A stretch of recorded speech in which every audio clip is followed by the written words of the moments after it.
Hi everybody, welcome to our live knitting event. My name is Brenda K. Anderson. I'm a knitting instructor and also a designer, and today I want to share with you this project. It is called the Roseheart Inlay Headband. This is what it looks like here. It's got a little knot in the front, and then it has this really beautiful motif on each side of the headband that looks a lot like embroidery. But it's not done like embroidery. It's also not done with actual knit stitches, but it is something that you create as you are knitting this project. So this is a very unusual technique. It's fairly new to me, but it's been around for a while. It's an Estonian technique called roosimine. And so it's basically it's kind of like a little closer to weaving, I feel like, than to actual knitting. Although we will be knitting in stockinette stitch the headband as we are weaving these colors through it. So I'm going to show you guys how to do this step by step. This project is definitely approachable for, I would say, like a beginner with a little bit of experience. Like, you should be very comfortable holding onto the needles and comfortable, hanging onto the yarn. Also, we are going to be working this up on a circular needle. So I'm using this very small, like very short circular needle. This is a 12-inch circular needle. It's, normally if you go to like a yarn store, well, they probably would have these at a yarn store, but if you go to a craft store, a big box store, that type of thing, and you're looking for knitting needles, it's harder to find these 12-inch ones. Normally the shortest size that you see that's like readily available everywhere is like the 16-inch ones.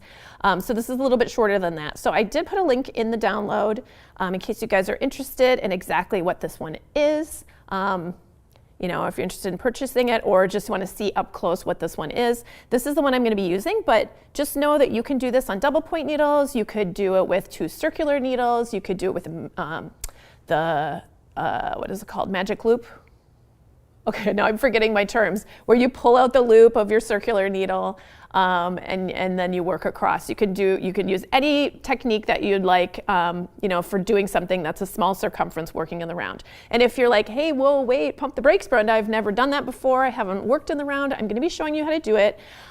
If you are able to get a needle like this, it's going to make this project easier just because you won't have to deal with, it's just very smooth sailing. You're just knitting around in a tube. This is the perfect size for it. It's just going to kind of take away any of the little fiddliness. So I would recommend, if you're able, for a newer knitter to grab one of these smaller circular needles, because you'll just see as I start knitting it up, as we start working in the technique, it just kind of takes any of the sort of fiddliness out of the project, and then you can focus on the roosimine technique.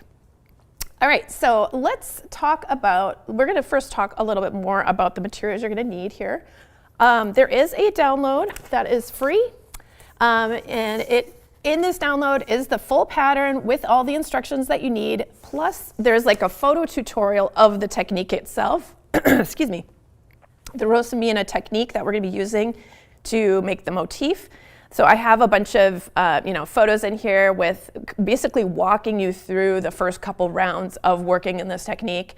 And I feel like that's just it would be nice to have the video plus also the pattern to look at, just to kind of make sure everything's making sense. You can see up close in the pictures exactly what is going on, but I'll be showing you all the steps as well. And I feel like it's very helpful to see something in action like in these videos. That's why I love teaching in the video format so much. So you can go ahead and download that pattern.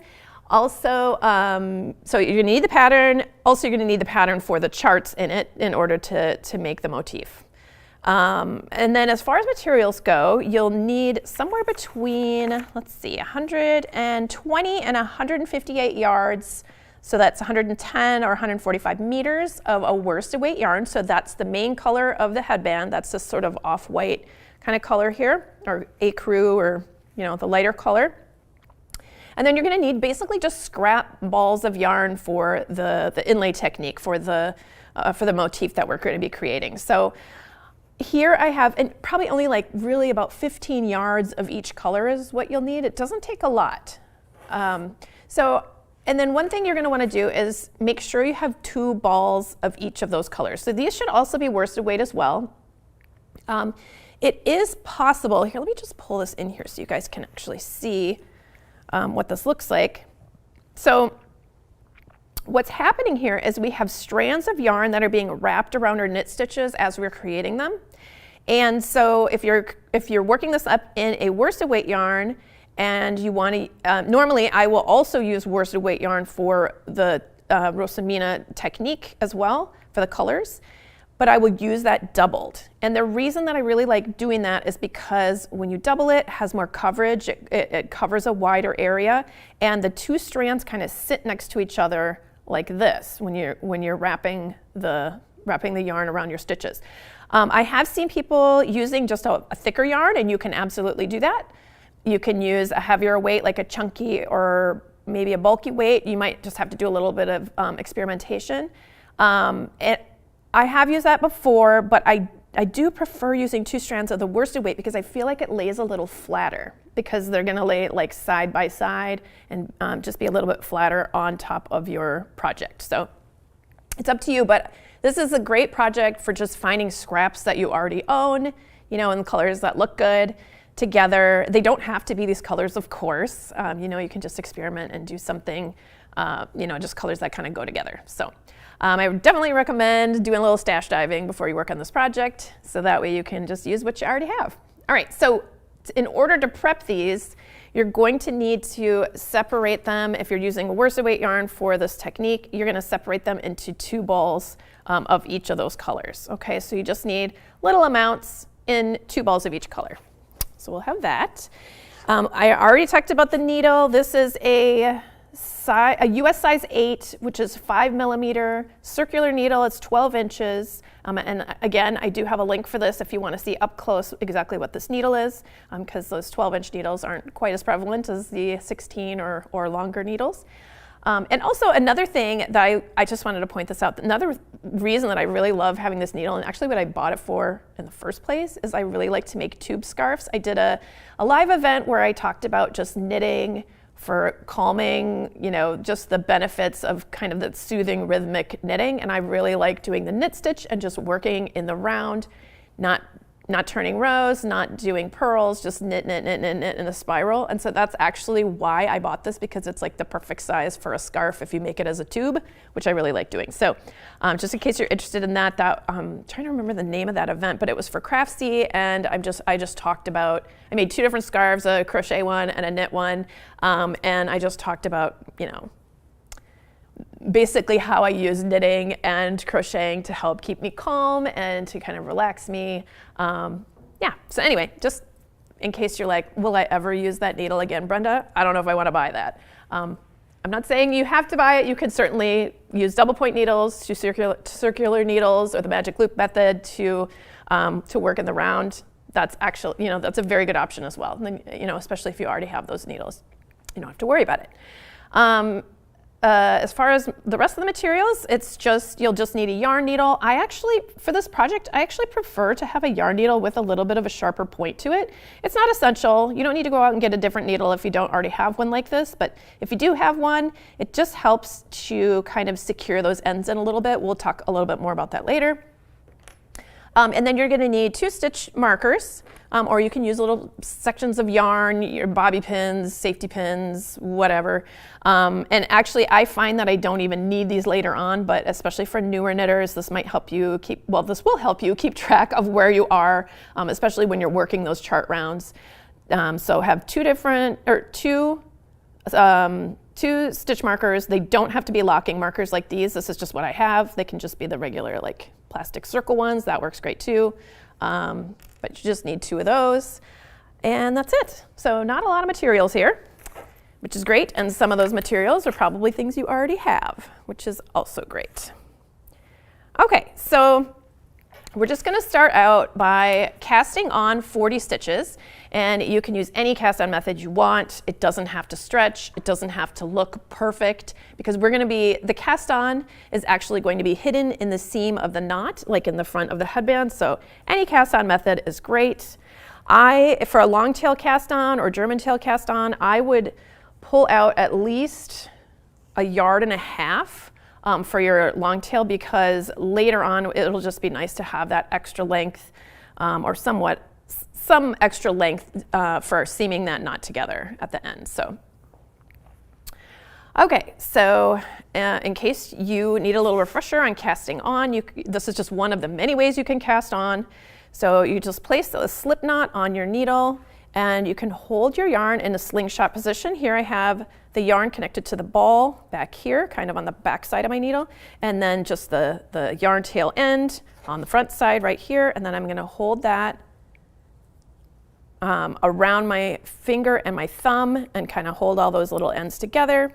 And then I just go underneath here by my thumb and then over the top of the strand that's under my finger, pull it through the window and drop it off. So go underneath, over the top, pull it through, drop it off. Underneath, over the top, pull it through, drop it off. Okay, so you can go ahead and cast on your 40 stitches, any method you like. And I will just shift over here to my needle that already has 40 stitches on it. So, and you can also start with your first round. We're going to be working in stockinette. We're just making a very basic knitted tube here. So you can do any method you like. You can join, you can add that extra stitch and make it a perfect join. I'm just going to start knitting with it because we're never going to see this edge. It doesn't need to be absolutely perfect. So I've got, here, let me just lay this down. I've got the needle with both strands of yarn coming out. Here's the yarn that's connected to my ball. I can tell that these are not twisted. They're just laying flat on the table. So I'm just going to go ahead and pick them up like this. And I'm going to just start knitting. So I'm going to take my right needle and just go ahead and make that first knit stitch and pull on that yarn to cinch it up, and then go ahead and just start knitting around. So you'll notice I'm a continental knitter. I'm a picker, not a thrower, but I have been working on being a thrower because I know a lot of you guys knit the English style where you're wrapping the yarn. So you would hold the yarn in your right hand, insert your needle through that loop, wrap the yarn, pull it through, just in case you need a little refresher. I wanted to make this accessible to people who haven't had a lot of knitting experience yet, or haven't done it in a while, because this technique, you really don't. The technique is basically something I've never done before. It's unlike other types of color work or embroidery, and so you don't really need to have any background in that, in color work or anything like that. You just need to be able to make very basic knit stitches. All right, so you're just going to continue knitting around in your tube, and your pattern will tell you how many rounds to complete, anywhere between 17 and 20 something maybe. Let's just look. Because there are different sizes for the headband, that's why I'm telling you to go by what your pattern says. Here, we're going to skip ahead for the instructions. These are all the step-by-step how to work in the roosimine technique. Okay, so you're either knitting 17 rounds, 20, 23, or 26, just depending on the size of your headband, because it goes from anywhere, should have mentioned that earlier, anywhere from 18 inches to 24-inch heads, okay? So, and let's see, and the headbands themselves measure just about 1/2 inch smaller than your head, like the targeted head size, basically, if that makes sense. It is a little, it is stretchy, but it's not like wildly stretchy. So you'll probably want a size that's pretty close to your head size, or just, up to 1 inch or so smaller. All right, so you're gonna continue just doing the knit stitch around and around. Actually, I'll do one complete round so you can see what happens when we get all the way back to the beginning. So just for those of you who are a little newer to knitting,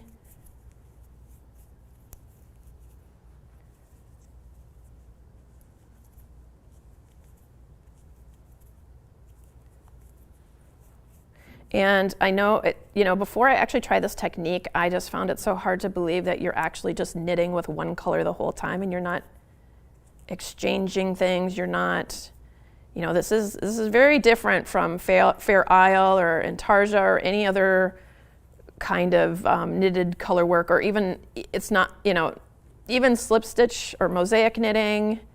That's very different from all of these things.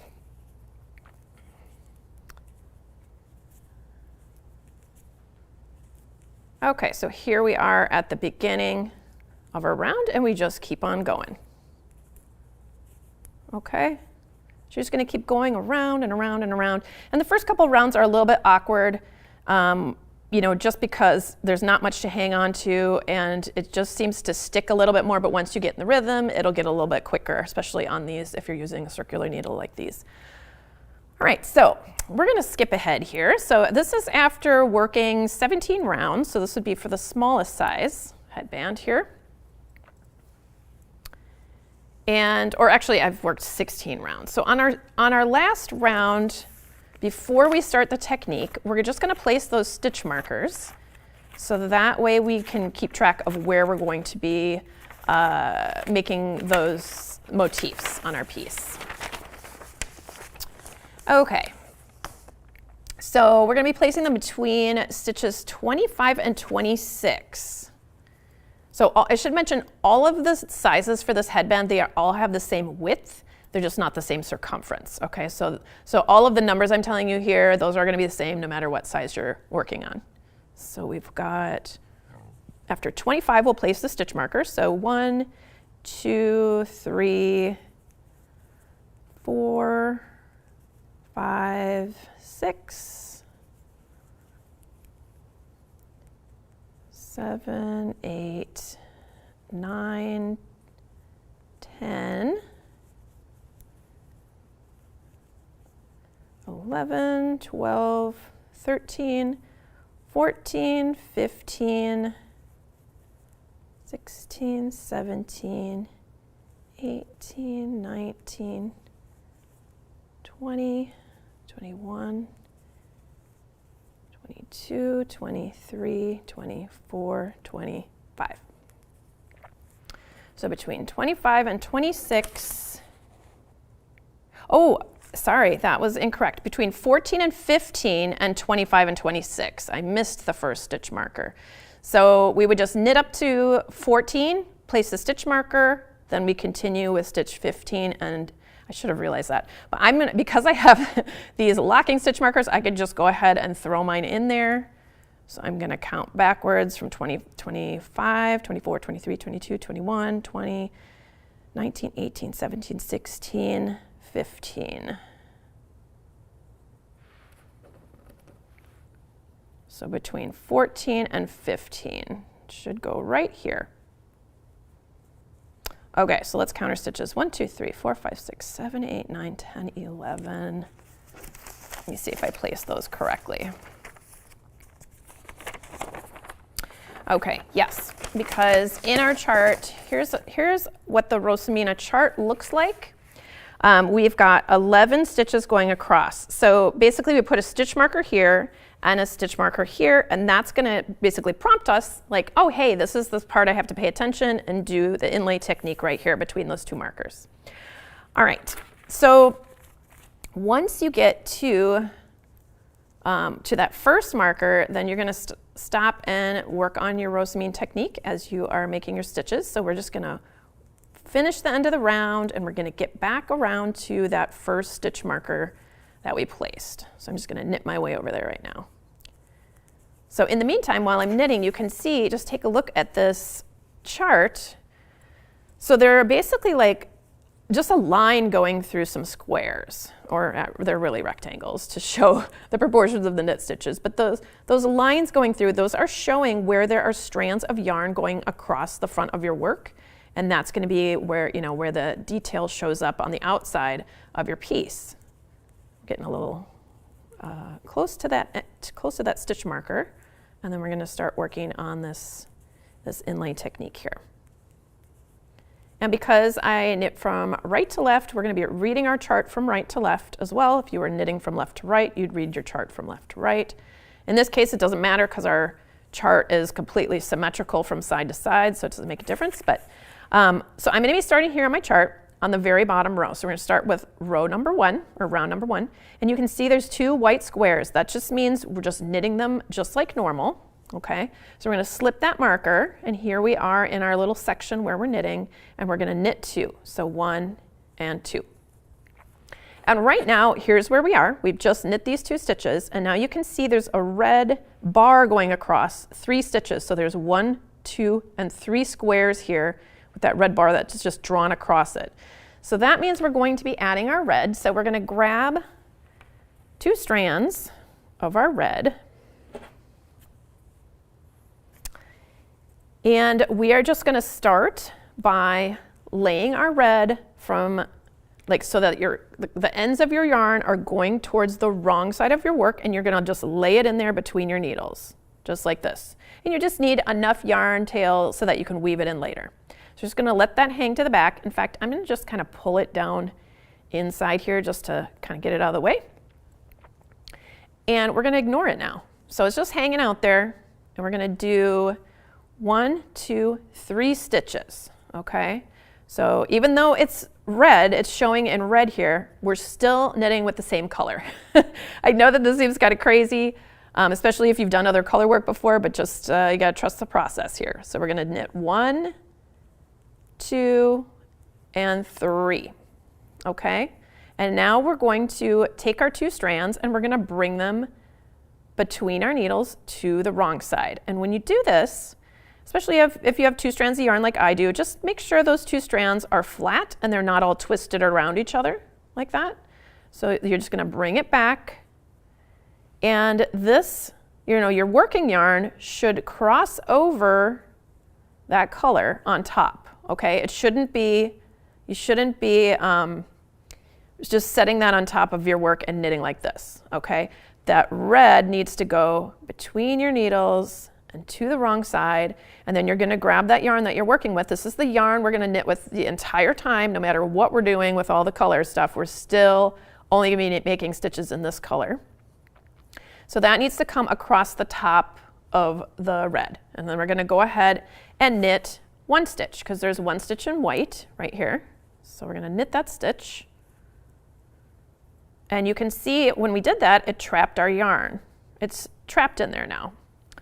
And as you were working in this technique, you just have to kind of be like adjusting your yarn just so that it lays flat. You don't want it to be tight. Right now it can't really be tight because this can still slide back and forth. We haven't really done much with it yet, so it could still move a little bit, but so don't worry about it too much, and you can always adjust things later. If you don't, it's good to keep up on adjusting and making sure that those strands are laying flat and that they're not all twisted up, but don't sweat it too much because you can do a lot of adjusting later. All right, so we've knit that 1 white stitch, which is right here, and you can see there's 3 more in red. So that means we're going to take the red and we're going to bring it back to the front, and actually we want to do that underneath that strand. So the strand is going to stay on the top. I like to just hold it out of the way, bring it back between the needles to the front of our work, and now we're going to knit 3 more stitches because there's 3 stitches in red. We're still using that same color, and we're going to knit 3 stitches. 1, 2, 3, just like that.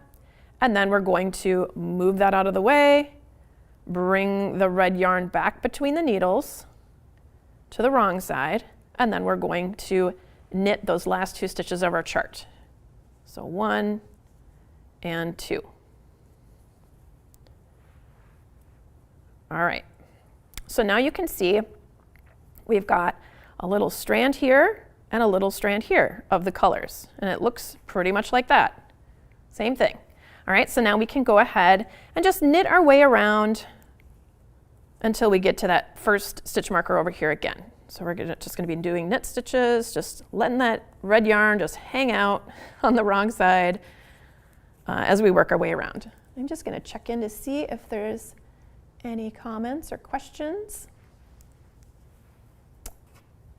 Oh, Jeanette is saying it was hard for me to learn this. Okay, well, I hope that this video is going to help. I really love teaching through video because sometimes there just are not enough words to explain something on a piece of paper, and it really just helps to see something being formed, It's just, and then you can, I kind of talk a lot and try to explain all the things that I'm thinking about as I do these tutorials, because I feel like it really does help especially when you're first learning things. Sometimes you know, you don't know where you're supposed to hold on to something, or little tips and tricks to make things easier, it's just easier to talk about those kinds of things on video. Otherwise, if you wrote it in a pattern or some sort of a tutorial, like nobody's gonna wanna read all that. Even if you absolutely love reading about knitting, I feel like there's a point where it's just too much to read. So, all right, so we've worked our way around to that first stitch. We've got a lot of hellos coming in from all over the place. So Jeanette from Ohio, Quartz Hill from Northern California, Robin from Raleigh, North Carolina, and Beverly from Elbert, Colorado, near Colorado Springs. I've been there. It's a lovely place. And Jean is saying, greetings from Northeast Iowa. Hi everybody. Thank you guys so much for saying hi. Oh, and Babette is from Southwest Michigan. That is a place I go a lot, actually, because I have family there. Okay, so we have made it all the way around to that first knitting, or to that first stitch marker. Okay, so I slipped the marker, and now we're going to be working on row number two of our chart. So we're going to knit the first stitch. I'm going to go ahead and do that. And then you'll notice here we have just that beginning yarn that's going to be woven in later. I'm tucking that out of the way.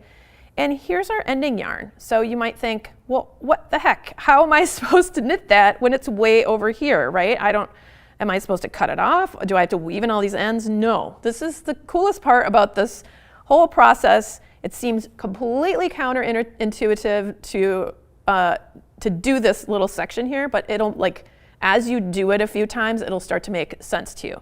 So what we're going to do is we're just going to grab this, bring it across the front, and we are going to place it between our needles so that we can have a strand of yarn on the front side and make these two stitches.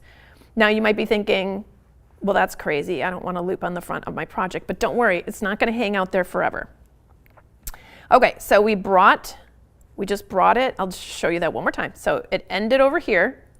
We're just going to make a loop and bring it between the needles and bring it to the back over here. And this loop, you don't have to be super careful about how big this is because you can easily adjust this as you're working on stuff. It'll just slip through your stitches, so don't worry too much. I just like to have, you know, a nice little swoop going on there so I know, you know, that it's not going to be, I'm not going to run out of yarn and have to tug on it as I'm partway through my row, which it isn't a big deal, but you know, you'll start to learn as you do this. All right, so we're going to knit the next two stitches still in that same color throughout this whole project, but they're red. So we're going to knit two, and then you can see that there's a pink stitch right after here. So we're going to be changing our yarn out for pink in just a minute. So we're going to knit those two stitches. So knit one, knit two, and then we're going to bring that loop. See how this is the loop side? We're going to be bringing that back between our needles to the back. So that's going to be wrapping those two stitches right there. And then before we knit the next stitch, we have to add pink. So we're going to grab our pink yarn.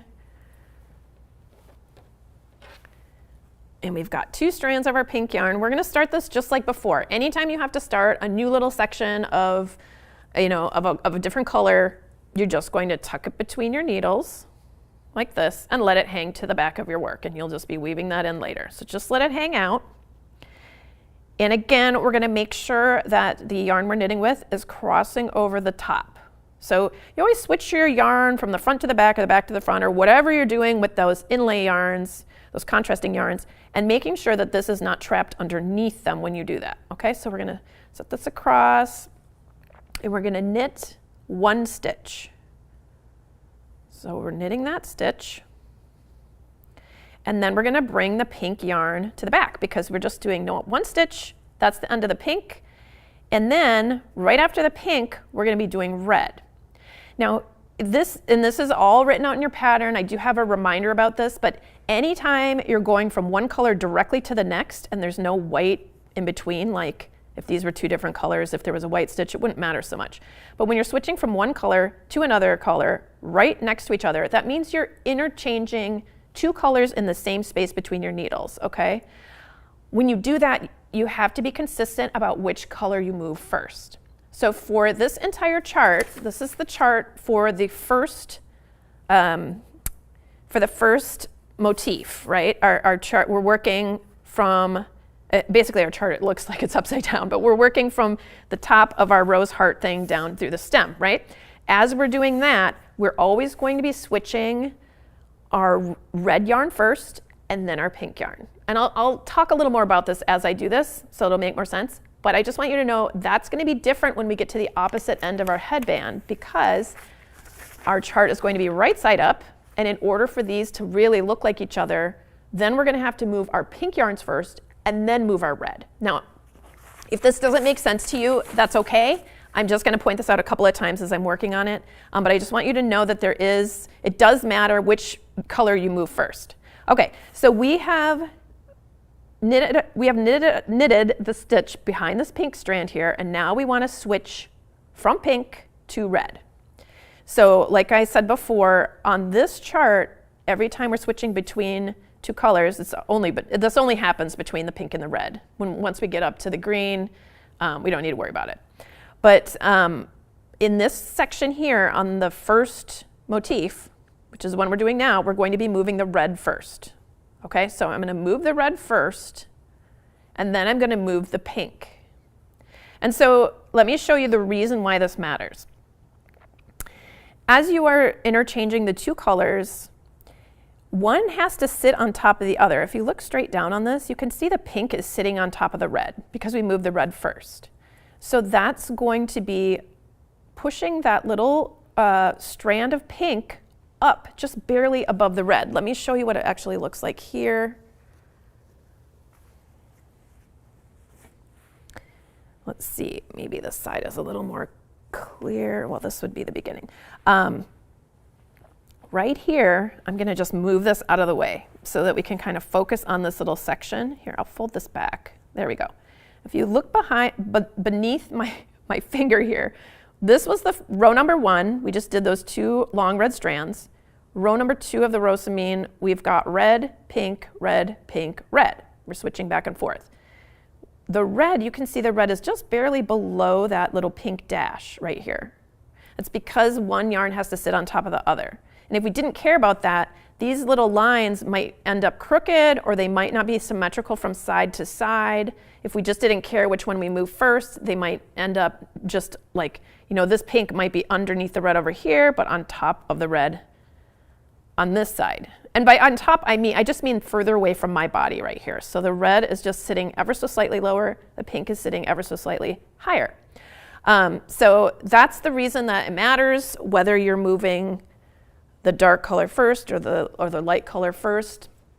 As long as you're consistent throughout, it actually doesn't matter which one you move first, but I tell you instructions on which one to move first in your pattern just because I feel like that's easier. You can always go back and be like, which one was I moving first? And then you can look at the pattern and it'll tell you. Okay, so we moved the red one first and moved the pink one second. And now we're ready to do these 3 knit stitches for the red stripe, because the red's on the outside right now. So we're going to go knit, knit, knit. And now we're right here. So we just did knit, knit, knit, and now we're going to exchange the red for the pink, right? And we're moving the red one first. So we're going to move the 2 strands of red. Remember, this is just that loop that we've been knitting, basically, or not knitting, but moving back and forth. So we're going to move that between the needles. Red goes first, and then the pink is going to go second. So we're going to bring that out. Okay, so now we have the pink on the outside, and we can knit that 1 pink stitch shown in the chart. And then we're going to, again, exchange the pink for the red. So because we're exchanging pink for red, remember, your instinct might be to go, oh, okay, this is on the outside, now we're going to, but we have to remember, we're going to move the red first, red to the outside, and then we move the pink second, okay? So this only matters when you're exchanging one color for the next color and they're crossing, they're both going between the needles at the same time, if that makes sense. All right, so now we're going to do 2 stitches because there's 2 stitches that are wrapped in the red. So 1 and 2. And then we're going to bring that red back to the inside. So we just bring that loop between the needles to the back. And then we're just going to knit that last stitch of the chart, which is right here, just a white stitch. And now let's take a look at what we have. You know, it's looking like our chart, and maybe now you can see how the pink ones are sitting just slightly above where the red ones are. And this does look a little messy here. It's a little loopy here. Every time you do a row, you can kind of adjust right at the end and very gently pull on your yarn to kind of straighten out any extra loops. Like you can see, this is just loose here. So you'll find the end, and remember, this was our loop here, and you might be thinking, well, I don't want a loop there. That's okay. We are going to adjust that by pulling on the beginning tail of our yarn, and we're going to, that's going to pull. Now watch these stitches here, or not stitches, but watch those wraps. They're going to just shift. Okay, and we'll do that until this loop disappears. There, a loop just disappeared. I'll show you that again on the next time we go around.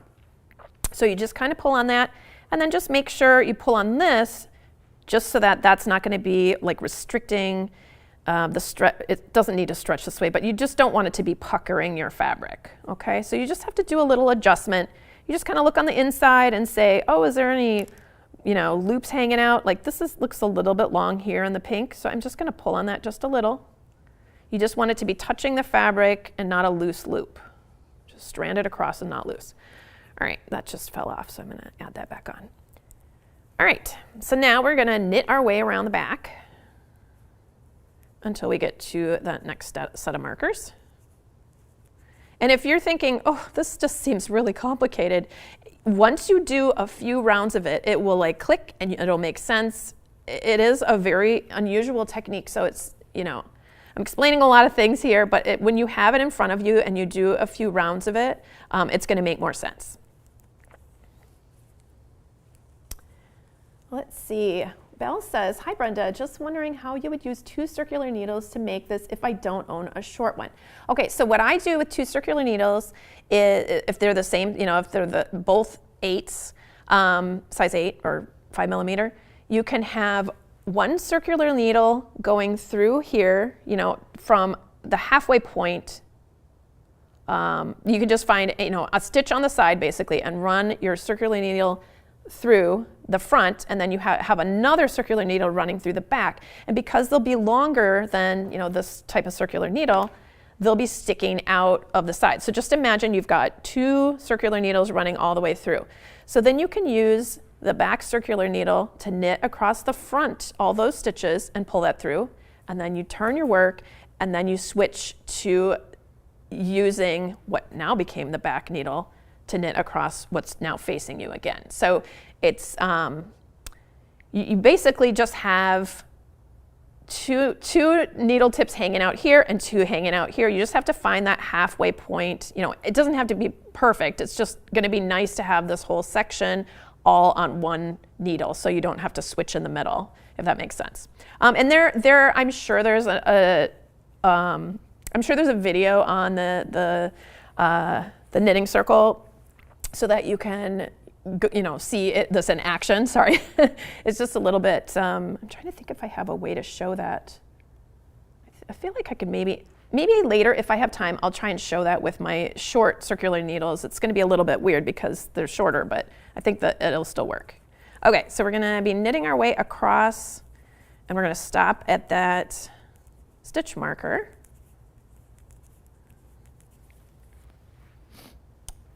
Let's see, and we've got a question from Robin. Instead of 2 strands of colored yarn together, could you use a single strand of bulky yarn? Yes, you can. What I was saying before, I do prefer using 2 strands of the worsted just because it seems to lay a little flatter, but you can absolutely use the bulky yarn. It's only just like a little personal preference for me. Also, I have more worsted weight yarn to choose from than I have from my bulky yarn, but you can absolutely use bulky yarn. You can just start on this and see, you know, wrap your yarn across those stitches and just see if it covers up most of the stitch, then you're good to go. Or you could use 3 strands of a thinner yarn. There's a lot of things that you can do, because this is not actually really changing your gauge or anything, because you're not actually knitting with these yarns, you're just using them to cover up some of your stitches. It just kind of lays across. You're just wrapping those stitches. So you can get away with, you know, changing the thickness of your yarn. As long as you like how it looks, then you're good. Yeah. Oh, and we have a hello from Frisco, Texas. Kay is excited to try this. Awesome.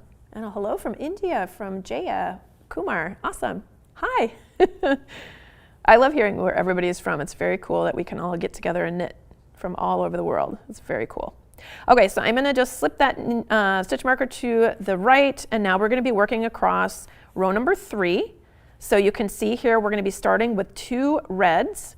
So we've got to bring our red to the front, and see now, because last time we did that loop, brought our yarn over, our yarn now ends over here and it's ready to go. So we're just going to bring that between the needles like that, and we're going to go ahead and knit 2 stitches because there's 2 in red here. So we're going to go knit and knit. And now we're going to exchange the red for the pink, okay? So remember, we're going to move the red first and move the pink second. So I'm going to just pull that out of the way. We're going to move the red first between the needles to the back, and then we're going to move the pink second. And if you look in here, you'll see our pink is over here at the end, right? Because we just used it on the last row and knit, brought it all the way across. So here it is. So again, we're going to just bring that to the front, make a little loop, and cross it over. Okay, so that's sitting on top of the red. And then we're going to knit 1, 2, 3 in behind the pink. So 1, 2, 3. And then here we're going to exchange the pink for the red. We're going to do 1 little stitch that's wrapped in red. Okay, so we're exchanging the pink for the red, but remember we have to move the red first. So here's our red. We're going to bring that to the front between our needles, and then we're going to bring the pink to the back because we're moving the pink second, just like that. And then we're going to go ahead and knit 1 stitch. Then we're going to exchange for the red for the pink. So we're going to bring the red to the back as we move the red first. And then we're going to move the pink second, just like that. And we're going to knit 1, 2, 3 stitches behind the pink. So 1, 2, 3.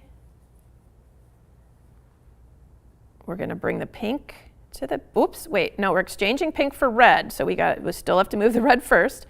So we're going to move the red to the front because we moved that first, and then move the pink to the back. And we're going to knit 2 stitches, 1 and 2. I always just move that working yarn away. So maybe if you're an English knitter and you're holding it in your right hand, that might be a little bit just a little bit easier for you. So we're going to bring the red to the back because here we are at the end of row number 3 of the chart. The red just comes right between the needles to the back, and then we can go ahead and slip that stitch marker and knit our way around until we get to that first stitch marker. So when you're doing this, you're laying those yarns, just do it kind of loosely. I always, let it be fairly loose, and then after I knit a couple of stitches here, I take a look at what's going on the back. I see if there's any extra loops. Here's a loop of the pink, so we're going to go ahead and pull on this part of the pink, and you can watch that loop disappear. Just like that. You don't want to pull anything tight because when it's tight, then it just doesn't look as nice. It doesn't cover as much of the strands behind, but also it starts to restrict your work and it puckers a little bit. And then we're going to take a look at the red, see if we need to tighten that at all. This looks a little loose right here, this little stitch, or not stitch, but that wrap there. So we're going to go ahead and just pull on this, kind of tighten that up, pull on that, just to make sure everything is even. And then we're going to keep on going. So we're going to knit all the way around to that first stitch marker.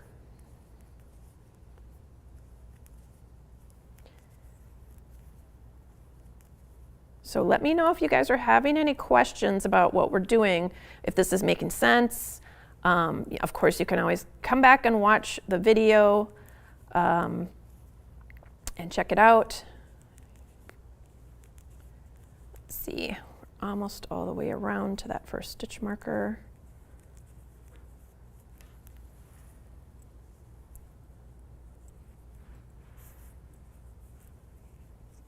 And we're going to be doing round number 4 here.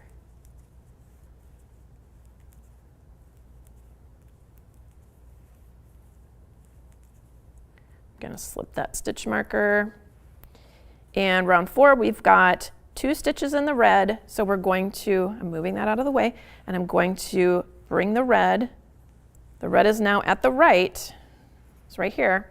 So we're going to make that loop across the front and just let it hang out. Okay, it's just going to be hanging out while we make our 2 stitches. Remember that working yarn has to cross over there, that contrasting yarn. So we've got 2 knit stitches here, and then we're going to exchange the red for pink. Okay, so we got to move the red first, moving the red to the back. Then we need to move the pink to the front, and our pink is right here. So we're going to bring that through to the front. And we're going to do 1 stitch behind that pink strand. So 1 stitch. And then you can see there's a white stitch here. So we're going to just bring that pink to the back. There's no red to move at that point. And then we're going to do 1 stitch in white. And then we're going to bring the pink to the front because we need it again. So here's the pink coming between the needles to the front. And then we're going to knit 3. 1, 2, 3. And then we're going to bring the pink to the back. There's no red to move at that point. Bringing the pink to the back. We're going to do 1 stitch. And then we're going to bring the pink to the front. And then we're going to do 1 stitch. And then here, we're going to trade it in for the red. So we have to move the red. We also have to move the pink. So we're going to be moving the red before we move the pink. Okay, and so when you're working on projects like this, if it seems like there's a very long float across the back, you can cut your yarn, leaving a long tail so that you can use that color over on this side. And if there's a big gap between where you're using it over here and where you're using it on here, you can actually have 2 different sections going on at the same time. And this might be something you would consider if you're ever going to see the back side of your piece, or if it's something that needs to have a little bit of stretch to it and you really don't want to have those floats like restricting the work. Normally, these projects would be made with a very fine yarn, smaller scale, maybe fingering weight. And so the floats are not really that long. Even for something like this, the floats would be shorter because the whole motif would be smaller. But we're doing this in a worsted weight just so that we can kind of make it a little easier to see, make it a little easier to hang on to, just to be learning this. And so it just, just think about if you don't want that long float, you can always start another little section over here. You can cut your yarn, let it hang out, cut enough so that you can still work with it on this side of your motif, and then add that same color over here just by laying it between the needles. Like anytime you start a new section of color, you just lay it between the needles. I'm not going to cut my yarn, even though this is kind of a long space from this section all the way across, because it's going to be completely hidden on the inside. We're making a tube here. You're never ever going to see the wrong side of that. So having a section where there's strands coming across here, that's not going to bother me because it's going to be completely hidden on the inside of this headband. That's another reason I designed it this way, just so that we'd be knitting a tube, you'd never see the wrong side of it, especially for your first project using this technique. I just feel like you don't want to have to worry about how neat and tidy the back looks while you're exchanging your colors and you're learning how to do this. So I'm going to just be bringing this color back through what we want to make sure that's on top. We're just going to be bringing the color back on through, and you'll see that that's creating a long float from there to there. That doesn't bother me. Like I said, it's going to be hidden. We just have to make sure that this is not going to be constricting our motif at all as we knit. So we brought that to the front first. Now we're going to bring the pink to the back, and we're going to go ahead and knit 2 stitches. So 1 and 2. Then we're going to bring that red to the back. Okay, remember that's just our loop. We're just bringing it to the back there. And we're gonna go ahead, slip that marker, and knit a couple of stitches. Okay, so that everything's in place. We can take a look at what we have so far. And we can go ahead and tighten up anything if we have like, a long loop like this. We've got that loop hanging out, then we just take the other end of it and gently pull on it until that loop disappears, watching over here. And we want to make sure this isn't too tight. And we'll take a look at how the front looks. This looks just a little tight here, so I'm going to loosen that up. But it looks pretty good on that side. Okay, and then we'll just take a look at our pink just to make sure it's laying flat and isn't constricting anything, and it looks good. All right, so then we can keep on going. So you would just, this is really it, you guys. So you just, when you're swapping one yarn for another, just remember you're always going to be swapping one color every single time. One color moves first, the second color moves second throughout that whole motif. Then when we start working the other end of the headband, because this is a long tube, see one heart flower is upside down, then it's right side up. When we start working the second one, we have to switch swap which color goes on the bottom and which color goes on the top, because one of these is upside down. So that way when you look at them together, they will have the same appearance, okay, as each other.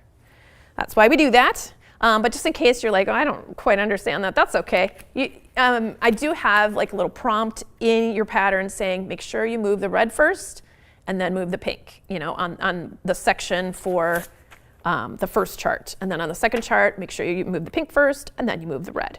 Okay, and so really the only other thing I wanted to talk about with this chart is, once you move along here, then you'll notice on row number 10 here, or for round number 10, we've got green here, red here, green here. So all you need to do is just start a new strand with the green. That's how we started it anytime. You just put it between the needles, wrap it across, and then you're just going to be stitching it with, all the yarns to the back at this point when you're working through here, and then you can still kind of grab the red from down here, drop that. And then if you don't want to strand on the back side of your work, if you don't want to strand all the way from here to here, which is pretty far, and I felt like that was just a little too far, I just added a second section of green over here. Okay, and then once you do round number 10, you're only using one color, and here we're not jumping between our float on the outside here. There's only 3 stitches, and then we have another float on the outside. So really, from this point onward, you can just use one strand of green yarn. You can just kind of let those hang out, those ends hang out in there. When I'm working on this type of project, I really like to, after I've been working for a ways, I really like to go back in and just weave in my ends before it gets too far, especially because this is a tube, and that way I never have to turn the whole thing inside out, which you totally can. But also I don't really love weaving in ends, so it helps me if I just weave them in as I'm completing a section.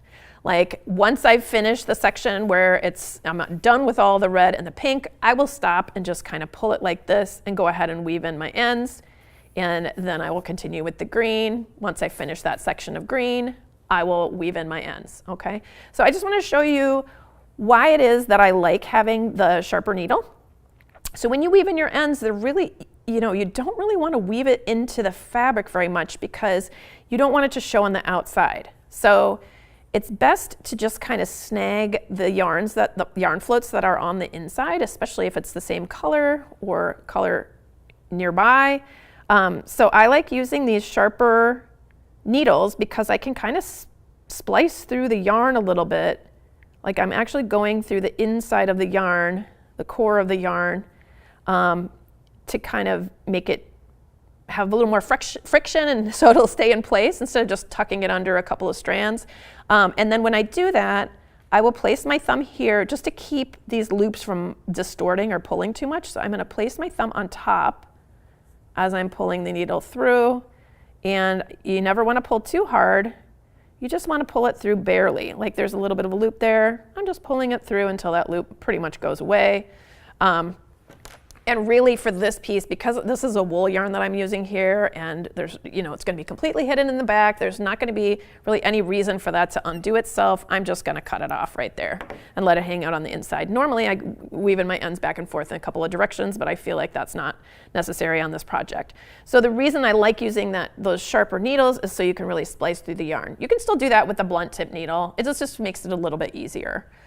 Or if you're using a yarn to make these floats across the front and it's not a yarn, like maybe it's a one ply or something that you really don't want to run your needle through, that's okay. You can just kind of go underneath some strands in one direction, underneath some strands in another direction. You can even go under just a little, grab just a little bit of that main color yarn and go underneath that. That works too. It's not a big deal. I just wanted to give you that extra little tip on weaving in your ends. All right, so as you're working on this project, you will be working all the way through one motif. Then you'll have a number of rounds where you're just doing some knitting for a while, and that's written in your pattern how many rounds to do. And then you're going to start working from chart number 2. You're going to work across that, all the same techniques, and then you're going to do a number of rounds at the end. And then you'll just bind off, you can just bind off like all the way around and leave yourself a nice long tail, and then I will show you how to finish up your headbands. So let me just check in here and see if I'm missing any questions. Let's see. Oh, Carol Briggs from Illinois. It's okay if you're late. You can always go back and watch the beginning, whatever you missed later. Let's see, Donatella, hello from Canada, hi. And a hello from North Carolina. A bit late, but I made it. Yay! It's okay to be late. And we've got a hello from Lockhart, Texas. Awesome. You guys are from all over the place. Okay, so I always leave myself really long yarn tails for sewing things up. Maybe you don't need them quite this long, but you're going to need enough so that you can stitch up. You're basically going to be stitching this closed first because I feel like that makes it so much easier to catch all the layers. And then we're going to be sewing it into the ends together in such a way that's going to create that knot. But before you do that, I would recommend blocking your piece. You can see, let me just show you the difference between blocked and unblocked, and hopefully you guys can see. So this is unblocked. I'm going to block this later when I get home, but this is blocked, so it flattens it out a little bit and evens out your stitches a little. When I use these worsted weight yarns and this technique, it can get a little bit bubbly and look a little bit ripply, but once you give that a little bit of steam, or if you do a nice wet block, it's just going to kind of melt into your fabric a little bit more. Maybe you can see if I turn them sideways, maybe you can see the difference, but it does actually make a difference. I always recommend blocking things, but of course, I have no way to enforce that, and you guys have your own minds. But I would say for this project, this is a little more important than just it's not like that important, you're just gonna wear it, but it's a little bit more, it gives you a little more polish, I would say. It's a little bit more noticeable, that's what I meant. If you block your piece, you're gonna notice the difference between unblocked and blocked a little bit more than on some other projects that you might do. Just because those yarns tend to distort things just a little, it makes it a little bit puffier there. So I recommend the blocking. Okay, so now we are going to seam this closed. So I'm just going to flip it over here. So we're going to just do a whip stitch to flatten this out and stitch this together. Now this doesn't have to be perfect or beautiful. I'm just starting here in the middle because that's where my yarn tail is, and I just put it on a yarn needle. This doesn't have to be perfect or amazing. You don't have to get every stitch just right, but just make sure when you start this that you are, that this motif is actually centered. Take a look at how many stitches are over here versus over here. Make sure it's nice and flat before you stitch it shut, because you don't want to stitch it, at a weird angle here and turn it over and have it be just off center. So here we go. So I'm just going to be doing some whip stitches this way, and I'm going to turn around and go back the other way.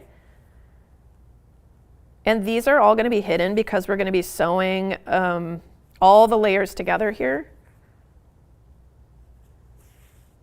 Like the layers, these 2 layers plus the other 2 layers when we're making that knot. So you don't need to worry about this being absolutely perfect and flawless here. This is not a time that you need to be super, super careful.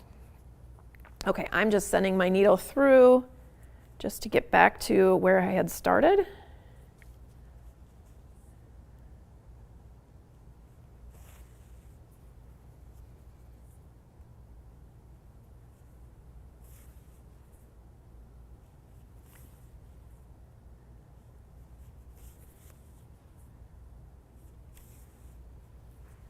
Let's see, that seems long enough. So I'm going to weave in this end because I don't need my yarn tail anymore. I'm just going to kind of tuck that in there.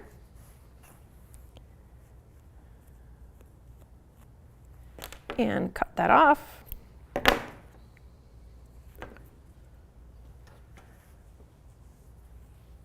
And then we're going to do the same thing with this side. Just make sure you've got the same amount of stitches here as here. That's all flattened. And we're going to go ahead and do a whip stitch across. Again, does not need to be the neatest. Does not need to be the neatest stitching you ever did because it's not going to show later. I'm going to turn this around, just slide my needle through. I'm just catching some of those stitches on my way. And I'm going to whip stitch the rest of this. This would be a little bit easier if I had blocked this as well because it tends to want to curl just a bit.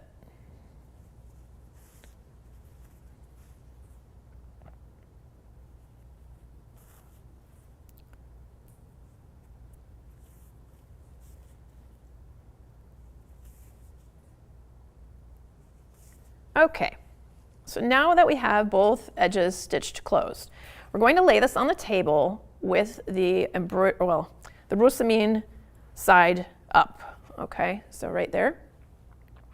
Then we're going to bring each of the edges towards each other, and we're going to create a C and a backward C with our hands. Okay, so we've just got those two edges, and now we're going to interlink them. So this corner right here, I'm going to put it right there, right in the middle of that fold. So we just bring them together like this.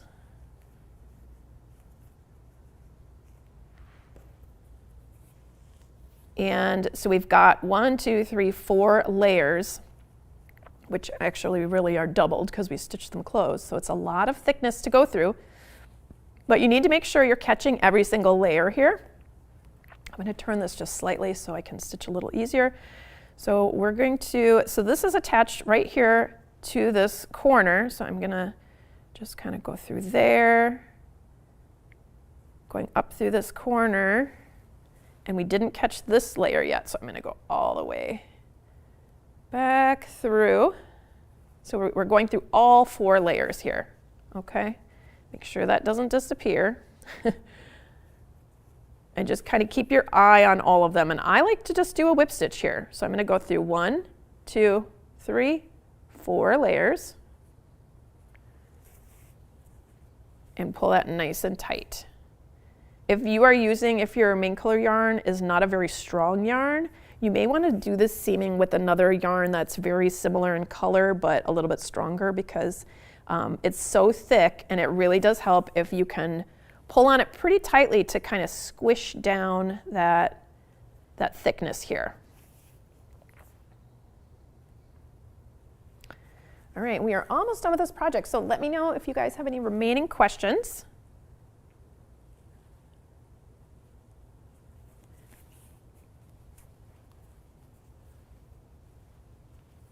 Oh, we've got Dawn says late, but we'll rewatch from 17F Republic, Washington. Is that the temperature? 17 Fahrenheit? I'm not sure what the 17F is. Let me know, Dawn. It's cold here too, as I know it is around a lot of areas in the United States right now. And lots of people are snowed in, I think. But knitting is a good cozy activity. So I'm just kind of going back in the opposite direction, just in case I missed a little section or anything. It just makes it a little sturdier. And then now I'm going to go ahead and actually it's a good idea to look at your piece if you're not sure if you grabbed all of those layers before you weave in your ends, but I know I grabbed them all. So I'm going to go ahead and just weave in my end back and forth. Again, this does kind of help having a sharper needle here because you can go through more layers a little bit easier. All right, and now we can turn it around so that you guys can see what we just did. So that made that really cute little knot like that. And then I would give it a little shot of steam or wet block it at this point. You don't have to, but it just helps this lay a little bit flatter here if that's something that's important to you. But you can see we have such a cute little headband with those just beautiful motifs. This is, I kind of designed this. I feel like we need a little more love around here lately. And I wanted to do like a nice little project for you guys for Valentine's Day as we make a really good Valentine's Day gift. So, oh yes, the temperature, 17 degrees Fahrenheit. Woo, Dawn. I hope you're staying warm. All right, well, thank you guys so much for joining me. If anybody is a crocheter and interested in learning how to make a little heart zippered pouch for Valentine's Day, I'm gonna be teaching that in about 20 minutes on the Creative Crochet Corner website. So yeah, if you're around and you're able to watch, I hope you meet me over there. All right, thanks you guys so much for joining me. Bye, everyone.